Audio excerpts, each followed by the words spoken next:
Hello ఈరోజు friends. ఏదో ఒక పక్కన ఈ దొరకపోతానా రోజుల్లో నకిలీ బంగారం నకిలీ బంగారం అంటగట్టి డబ్బులు కొట్టేయకపోతానా? ఎవర్రా బక్రా? అదిగు దొరికాడు బక్రా. బక్రా కాచుకో. నకిలీ బంగారం ఈరోజు నీ దొరికిందని డబ్బు నాకు, నకిలీ బంగారం బంగారం నీకు. తవ్వకాల్లో నిధి దొరికిందని ఇలా మోసం చేస్తున్నారు చూడండి. ఆ మనిషిని గుర్తుపెట్టకపోయినా, అన్న నేను తెలియదా, అరే అన్న మొన్న కలవలేదా, నన్నే మర్చిపోయినావు అన్న, సరే మర్చిపోతే కానీ నేను నీ గురించి అంత దూరం నుంచి వచ్చానన్నా, నీకు ఒక మంచి హెల్పింగ్ చేద్దామని వచ్చాను. ఎందుకంటే నువ్వు చాలా కష్టపడుతున్నావు, నువ్వు చాలా మంచోడివి, నీకు ఒక మంచి హెల్ప్ చేద్దామని వచ్చాను. సరే కూర్చోమని చెప్పిన తర్వాత, అన్న నా దగ్గర పాత ఇల్లు కూలగొట్టి తవ్వుతుంటే కొత్త ఇల్లు కట్టడానికి అందులో గుప్త నిధులు దొరికినాయి, బంగారం దొరికింది, అది నా దగ్గర ఉంది, తక్కువ రేటుకి ఇస్తా, తీసుకొని బతుకు. నువ్వంటే అభిమానం కాబట్టి నీకు తక్కువ రేటుకి ఇస్తా. అదే నువ్వు అక్కడ కనబడ్డావు బ్యాంక్ దగ్గర, డబ్బులు తీసుకున్నప్పుడు చూశాను. ఇంకా ఎట్లాగో కొంచెం నీకు హెల్ప్ చేద్దామని వచ్చాను, తీసుకురా, డబ్బులు తీసుకురా, ఇగో నా ఉన్న బంగారం, అర్ధ బంగారం నీకు ఇస్తా, తక్కువ రేటుకి ఇస్తా. ఎన్ని ఉన్నాయి నీ దగ్గర? 4 లక్షలా? ఓకే, 4 లక్షలకు ఇచ్చేస్తా నేను, తీసుకురా బంగారం, తీసుకో.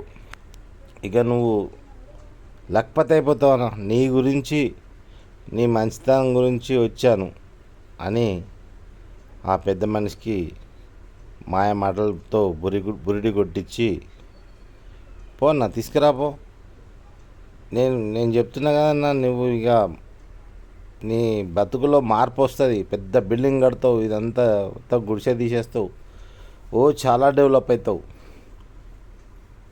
నీ గురించి నేను ఈ గుప్త నిధులు తీసుకొచ్చాను,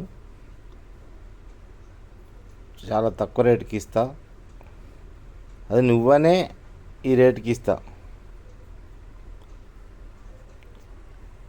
ఏం మోసం లేదు, నన్ను నమ్ము. నువ్వు పరిచయం అన్నా నాకు, నన్ను చూసినావు, మాట్లాడినావు, నువ్వు మర్చిపోయినావు.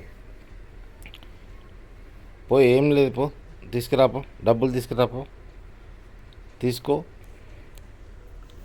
నువ్వు నీలాంటి వాళ్ళు బాగుపడితేనే అన్నా నాలాంటి వాడికి సంతోషం. నువ్వు చాలా మంచోడి, తీసుకురాపో. నేనున్నా, నేను చెప్తున్నా కదన్నా అని మాయ మాటలెన్నో చెప్పి, ఎంతో పరిచయస్తుడిలా, ఇంతకుముందు కలిసిన వాడిలా, అన్నా మోసాలు జరుగుతున్నాయి అన్నా, నువ్వు అట్లేమన్నా మోసం చేయడానికి వచ్చినావా అని ఆ వ్యక్తిని అడిగితే, ఏం లేదన్నా, నువ్వు చూడు, ఇంకో బంగారం చూడు అని చూపించి, అస్సలు ఏం టెన్షన్ లేదు, నీ మీద అభిమానంతో ఇస్తున్నానని ఇంకెంతోగానో చెప్పి, ఆ మాటలకి ఆ పెద్ద ఆయన నమ్మి డబ్బులు తీసుకువచ్చి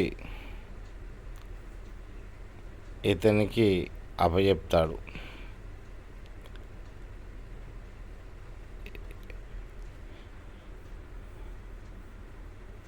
అప్పుడే ఏదో పని మీద